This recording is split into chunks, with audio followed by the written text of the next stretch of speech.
이번 시간에는 부갑상샘 장의 구조와 기능부터 공부해 보도록 하겠습니다.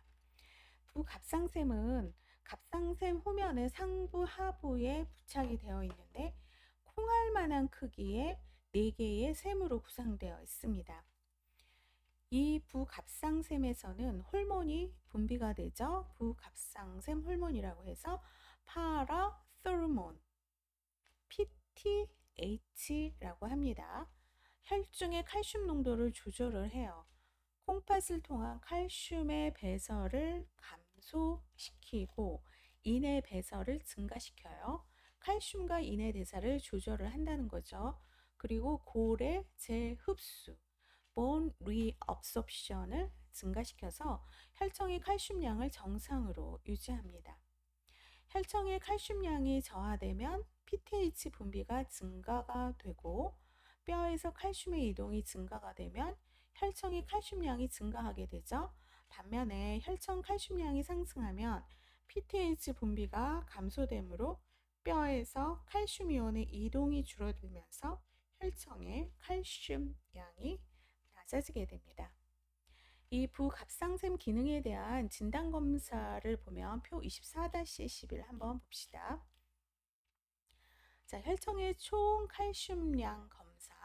혈청 내 이온화된 칼슘량과 비이온화된 양을 측정하기 위해서 정맥혈을 검사실에 보내고 정상 범주는 미리 이퀴발란트하고 미리그램 퍼 데시리터로 나누어져요. 미리 이퀴발란트는 4.8에서 5.2고 미리그램 퍼 데시리터는 8에서 11입니다. 상승 시 부갑상샘 항진증, 저하 시 부갑상샘 저하증이 되죠. 보통 총 혈청 내 칼슘량이 50%가 이온화되어 있습니다. 소변 칼슘, 썰코위치 검사라고 해서 소변 내 칼슘량을 측정하기 위함인데 칼슘 경직, 테타니가 부갑상샘 저하로 오는지를 급히 진단하기 위함입니다. 소변을 채취하여 검사실에 보내고 썰코위치 시약을 소변에 넣으면 가느다란 하얀 침전물이 형성되는 것이 정상이죠. 근데 만약에 침전물이 없거나 감소된 경우에는 혈청 내 칼슘량이 낮거나 부갑상샘 저하증이 옵니다. 혈청 내의 칼슘량을 올리는 약물이 바이타민 D 혹은 다이하이드로 타키스테롤이라고 해서 DHT 약물이 있습니다. 24시간 유린 콜렉션을 해서 거기에서 배설된 정확한 칼슘량을 측정하기 위해 칼슘 어각 검사를 하죠. 24시간 유린 콜렉션을 해서 검사실에 보내면 24시간 총 칼슘량이 75에서 175mg이 나와야 돼요. 이게 정상 범주죠. 만약에 상승하게 되면 부갑상샘 항진증, 저하가 되면 부갑상샘 저하증이 옵니다. 칼슘이 풍부한 음식은 우유, 치즈, 당밀, 무청이 되죠. 칼슘이 풍부한 음식도 기억하시고 그 다음 시럼 포스포러스라고 해서 혈청인 검사예요. 혈청 내에 그 무기인의 양을 측정하기 위함인데 인은 무기인하고 유기인이 있죠. 정맥혈을 검사실에 보내고 정상 범주를 보면 성인에서 1.3에서 1.75ml 이퀴발란트, 2.5에서 4.5 mg per 데시리터입니다. 상승 시 부갑상샘 저하증, 저하 시 부갑상샘 항진증이 나오죠. 혈청 내 인과 칼슘은 반대 관계입니다. 혈청 알칼라인 포스파타제 ALP 검사를 하는데 혈청 알칼리성 인산염 분해 효소의 양을 측정하기 위해서 혹은 뼈의 손상을 알기 위해서 혈청 알칼라인 포스파타제 ALP 검사를 합니다. 정맥혈을 검사실에 보내고 2.0에서 5.0인데 이게 본다스키 유니츠라고 해서 인검사를 위한 그 단위 항목이거든요. 부갑상샘 항진증 시 상승을 하죠. ALP는 정상 혈청에서 소량만 볼 수가 있는데 만약에 알로프리놀, 자, 알로프리놀하고 콜키치는 우리가 통풍일 때 섭취하는 그런 약물이죠. 안드로겐, 에리스로마이신, EM, 메틸도파, 도파민 약이죠. 경구용 피임약, 프로케인 아마이드, 톨부타마이드를 복용하면 ALP가 상승이 될 수 있습니다. PTH 방사성 면역 분석 검사라고 해서 PTH 라디오 이뮤노 에세이 테스트입니다. 혈청 내 PTH 양을 측정하기 위함으로 정맥혈을 검사실에 보내고 혈청 내 칼슘 농도에 따라서 달라지는 검사예요. 상승하면 부갑상샘 항진증이 옵니다. 혈청 내 칼슘량과 PTH가 상승이 되어서 오는 부갑상샘 항진증에 대한 특수한 검사를 말하죠. 혈장 CAMP, 부갑상샘 호르몬 분비 이상을 알기 위해서 이 검사를 하는데 이거는 특히 아침 공복 시에 혈액을 샘플링 해야 돼요. 15에서 23.3 미리몰 퍼 리터. 부갑상샘 항진 시 증가하고 부갑상샘 저하 시 감소가 됩니다.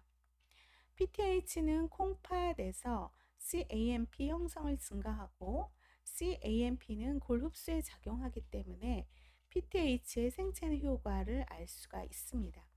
그리고 소변에서도 CAMP 그 CAMP를 측정하기도 하죠. 소변 같은 경우에는 24시간 유린 콜렉션을 하고 정상 범위는 5.4 미리몰 퍼 미리그램 크리아티닌이라는 그러한 그 정상 범주, 그러니까 진단 그 유니트가 나오는 거예요. 그래서 여기에서 중요한 것은 이러이러한 검사를 하고 정상 범주가 어떻고 어떻게 해석을 해야 되는지 요거를 정리를 하시면 되겠죠. 부갑상샘 항진증은 대부분 혈청 칼슘량을 정상으로 조절하는 부갑상샘 호르몬 PTH의 분비 증가로 인해서 초래가 됩니다. 노인에게서 흔히 나타나고 남성보다 여성에게서 3배 정도 높게 나타나지만 기본적으로 흔한 질환은 아닙니다. 자, 원인은 3개로 나눌 수가 있어요. 첫 번째가 프라이머리, 원발 부갑상샘 항진증인데 4개의 그 부갑상선이 있는데 거기에 1개의 부갑상선에 어떤 아데노마나 하이퍼플라지아, 샘종이나 과증식이 발생할 때 이거를 이제 프라이머리 부갑상샘 항진증이라고 하죠. 그 다음에 세컨더리 2차 부갑상샘 항진증은 만성적인 저칼슘 혈증에 대한 보상 반응으로 나타나고 보통 콩팥 기능 상실의 결과로 나타나면서 오스테오제네시스 임퍼펙타, 골 형성 부전이나 파제트병, 다발골수종, 뼈에 전이된 암에서도 올 수가 있습니다. 3차 부갑상샘 항진증은 다른 기관의 기능장애로 인해서 부갑상샘이 증식되었을 때 혈청 내 칼슘량이 정상임에도 불구하고 PTH가 억제되지 않고 자동적으로 생성이 되어서 발생을 하는데 만성 키드니 디지즈에서 가장 흔히 나타납니다.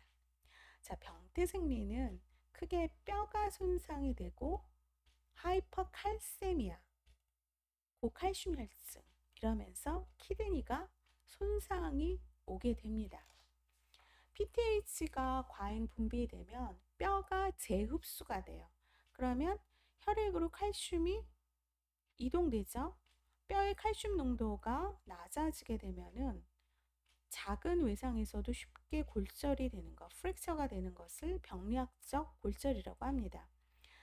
또한 혈청 내 칼슘량이 상승이 되면 신경 활동과 근육 활동을 변화시켜서 근육 약화와 근육 위축을 가져오고 나중에는 이제 심장에도 영향을 미치죠. 하이퍼칼세미아, 고칼슘 혈증은 결국 소변으로 과량의 칼슘을 배설하게 됩니다. 혈청 내 과량의 칼슘은 인상칼슘, 칼슘 포스포페이트라고 해서 폐나 근육, 심장, 눈 등 여기가 이제 소프트 티슈인데 여기에 이제 침전이 돼요. 그렇게 되면 위장 간의 부작용도 생겨서 위액 분비 증가로 인해서 복통, 변비, 식욕 저하, 소화성 궤양을 초래할 수가 있습니다. 하이퍼칼세미아는 부정맥, 고혈압, 강심 글리코사이드에 대한 민감성도 증가시킵니다. 자, PTH가 증가가 되면 소변으로 과량의 인이 배설이 되죠. 혈청 내 칼슘이 계속 상승하면 과량의 칼슘이 배설이 됩니다. 이때 많은 양의 칼슘과 인이 콩팥으로 배설되기 때문에 신결석이 초래될 수가 있고 단뇨가 나타날 수가 있습니다. 그렇다면 쌓이는 심통을 보면 대부분 부갑상샘 항진증의 증상은 없지만 증상이 나타나면 주로 하이퍼칼세미아와 관련된 증상이고 심한 경우에는 뼈의 손상, 콩팥 손상 및 위장장애 증상이 나타나죠. 일단 하이퍼칼세미아와 관련된 증상, 자, 심맥관계에 영향을 미쳐요. 심부정맥, 서맥, 고혈압, 디기탈리스 약물에 대한 민감성이 증가가 되고 정신과적 증상도 나타나는데 우울증, 망상이 나타납니다. 또한 눈에 칼슘화가 형성이 되어서 시력 상실이 나타납니다. 뼈가 손상이 되면 본페인, 골통이라고 해서 뼈의 통증이 나타나고 관절통, 척추와 늑골 및 장골의 병리적 골절이 나타나죠. 장기간 지속이 되면 기형이나 낭성 섬유골염이라고 해서 뼈가 이렇게 구부러져요. 프랙처도 아니고 구부러지죠. 혈청의 칼슘치 증가는 신경과 근육 활동에도 영향을 주어서 근육의 허약과 마비를 유발합니다. 콩팥 손상, 근위 요세관 기능 손상과 함께 산의 배설은 감소하고 염계 배설은 증가가 되어서 대사성 산증, 단요증과 심한 갈증이 나타나고 신결석이 나타납니다. 또한 질소혈증이라고 해서 아조테미아와 고혈압이 나타나면서 만약에 치료를 하지 않는 경우에 키드니가 망가져요.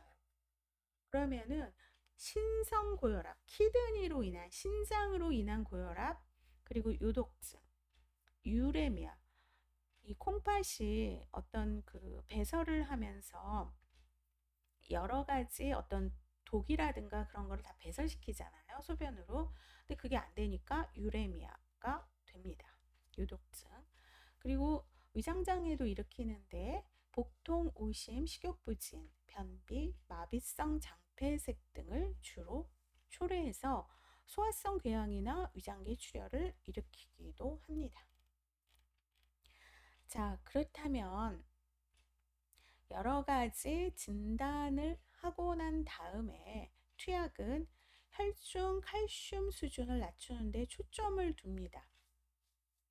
중간 정도의 고칼슘 혈증 환자에게는 수분 섭취를 증가시키고 활동을 유지하도록 해야 돼요. 침상 안정, 티아지드 이뇨제, 바이타민 A와 D의 과도한 사용, 칼슘이 함유된 제산제, 칼슘 보충제 섭취를 피해야 돼요.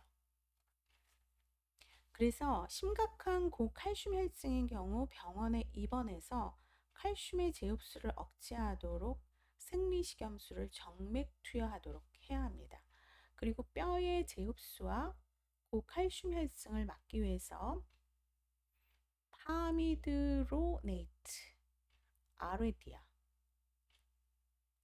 알렌드로네이트, 포사맥스, 졸드로네이트, 조메타. 그래서 여기서 가장 많이 사용하는 약물이 포사맥스예요. 포사맥스, 알렌드로네이트 가장 많이 사용을 하죠. 단기간 사용을 하고 이 포사맥스를 투여를 하면은 골밀도를 높이고 뼈의 통증을 줄일 수가 있습니다. 이 포사맥스를 투여하면은 그 1시간 정도는 서 있거나 앉아 있을 때 이제 스트레이트로 앉아 있어야 되죠. 칼시토닌도 뼈의 제흡수를 억제하고 콩팥에서 칼슘의 분비를 증가시켜서 혈상의 칼슘 수준을 감소시킬 수 있는데, 칼시토닌은 비강 스프레이나 근육 주사 혹은 피하 주사로도 사용이 될 수가 있습니다. 자, 부갑상샘 기능장애의 임상 증상과 징후를 보면 심혈관계, 만약에 기능이 항진된다. 부정맥, 큐티 간격 단축, 고혈압이 옵니다. 기능 저하는 심근수축력 감소, 심박출량 감소, 큐티와 ST 간격의 연장, 저혈압, 서맥. 위장계 같은 경우 기능 항진일 경우에 이제 복통, 식욕부진, 오심, 구토, 변비, 췌장염, 소화성 궤양, 담석증, 체중 감소가 나오고요. 기능 저하일 경우에 복부경련, 흡수장애, 노인의 경우 변실금이 나타납니다. 신경계 같은 경우에는 기능 항진과 기능 저하 다 문제가 있죠. 성격장애, 정서불안정, 기억력장애, 정신병, 선망혼돈 혼수, 협동운동장애, 심부관 반사 저하, 비정상적인 걸음걸이, 정신운동이 이제 지체가 되면서 두통이 일어나요. 기능 저하 같은 경우에는 성격이 변화되고 우울증, 불안, 불안정, 기억력 장애, 두통, 경련, 이제 테타니가 오는 거, 그리고 크보스틱 징후나 트로소 징후가 나타나고 입주위, 손과 발의 감각 이상, 심부관 반사 항진, 노인의 경우 진압력 상실, 혼돈을 초래하는데, 여기서 칼슘 경직하고 크보스틱 사인, 트로소 사인 양성 나타나는 거를 정리하시길 바랍니다. 그러면 호흡기계에는 후두경련, 기관지 경련이 와요. 기능 항진일 때 말고 기능 저하 때 후두경련, 기관지 경련. 키드니는 고칼슘요, 신석증, 요강감염, 단요는 이제 기능 항진에 나타나죠. 자, 피부계는 기능이 항진될 때는 피부가 괴사되고 촉촉한 피부가 오고, 기능이 저하될 때는 건조하고 각질이 일어나는 피부, 두피와 신체의 털 소실, 약한 손톱, 치아의 에나멜이 부족하게 됩니다. 근골격계 같은 경우에는 뼈의 통증, 등의 통증, 허약감, 피로감, 체중 부하 시 통증, 골다공증, 긴 뼈의 병리적 골절, 척추의 압박 골절, 근육 강도가 감소가 되죠. 그러면 저하증일 경우에는 피로, 허약감, 통증을 동반한 근육 경련, 골경화 발생, 연조직 칼슘화, 보행에 어려움을 겪습니다. 그리고 눈 같은 경우에는 각막의 칼슘화가 진행이 되어서 백내장이나 그 눈의 유두에 부종이 나타날 수가 있습니다. 부갑상샘 항진증과 저하증의 특성을 보면, 항진증 같은 경우에는 골흡수, 혈청 내 칼슘 양이 증가가 되죠. 혈청 내 인은 어떨까요? 감소가 돼요. 소변 내 칼슘과 인이 증가되고 신경근 활동은 감소되는데, 저하증일 경우에 골흡수, 혈청 내 칼슘이 감소, 혈청 내 인은 증가되고 소변 내 칼슘과 인은 감소가 됩니다. 근데 여기에서 가장 중요한 것은 부갑상샘 항진증의 저하증이 나타나면 신경근 활동은 칼슘의 경직, 테타니가 나타난다라는 거, 신경근 활동이 증가해서 칼슘의 경직이 발생한다라는 거는 꼭 기억을 하시기를 바랍니다. 자, 그렇다면 수술은 부갑상샘을 절제를 하거나 부갑상샘을 자가 이식하는 것. 또 이렇게 이제 두 가지가 있어요. 절제를 하는 것은 이제 원발성일 경우에 외과적 치료가 원칙이 됩니다. 근데 이 부갑상샘을 제거하는 동안 갑상샘 같은 경우에는 갑상샘 호르몬을 분비시켜서 심장 박동과 박동량을 증가시킬 수가 있습니다. 그래서 만약에 부갑상샘만 제거하면 되지만 만일 4개의 샘이 모두 증식됐다. 그러면 샘 중 3개의 반을 제거해요. 2분의 1개가 있죠. 요거만으로도 PTH의 정상량을 유지하는 데 충분하기 때문에 수술 후에 호르몬제를 투여할 필요는 없어집니다. 부갑상샘의 자가이식이 있는데 일부 환자에게 이러한 치료 방법이 유일하게 치료법이 될 수가 있습니다. 부갑상샘 부분 절제 후 남아있는 건강한 부갑상샘 조직을 전박의 상완요골근과 같은 안전한 부위로 이식하는 것이 가능해요. 그래서 이식 후에는 상당 기간이 지나야지만 완전한 효과가 나타날 수가 있어요. 이식 효과가 나타날 때까지 칼슘과 바이타민 D를 보충해 주어야 합니다. 굉장히 어려운 수술이긴 하지만 우리나라에서도 탑5 병원에서 이러한 수술을 진행하는 경우도 종종 있다고 합니다. 그렇다면 부갑상샘 절제 후의 합병증을 보면 갑상샘 절제 후의 합병증과 유사하죠. 갑상샘 조직이 남아있어도 부종이 있을 때는 기능이 감소되기 때문에 저칼슘 혈증이 올 수가 있어요. 그리고 출혈이나 회귀후두 신경 손상으로 호흡이 억제될 수가 있습니다. 자, 이번 강의는 여기서 마치도록 하겠습니다.